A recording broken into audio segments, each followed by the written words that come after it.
A zagorski pčelari imaju najbolji Bagremov med. Ta vijest stigla je iz Ljubljane s ocjenjivanja meda u organizaciji Svjetske pčelarske organizacije. U konkurenciji 336 uzoraka iz 14 zemalja, šampionom izložbe proglašen je Bagremov med Ivana Kožića iz Konjšćine.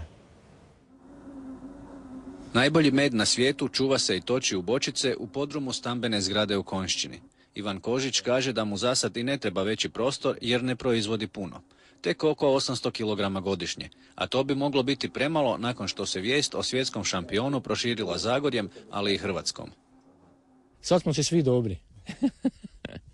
Jel se traži med već? Pa traži se, u zadnjih par dana ne stigne se točiti u flašice. Svi bi htjeli kušati svjetskog prvaka. Da, svi bi htjeli kušati, mada su kušali i do sada.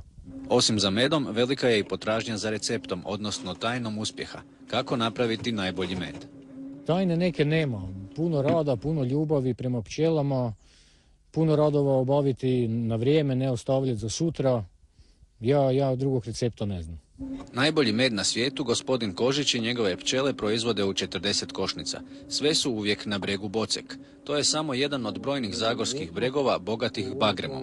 Zato i drugi pčelari iz njegove udruge Nektar, ali i svih ostalih zagorskih udruga proizvode odličan bagremov med. Toliko dobar da gospodin Kožić nije siguran da će na skorom županijskom ocjenjivanju ponoviti ovaj svjetski uspjeh.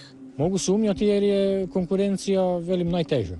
Idemo s tim bagremom na ocjenjivanja i gotovo uvijek je šampion iz naše županije, ako nije baš iz naše pčelarske udruge.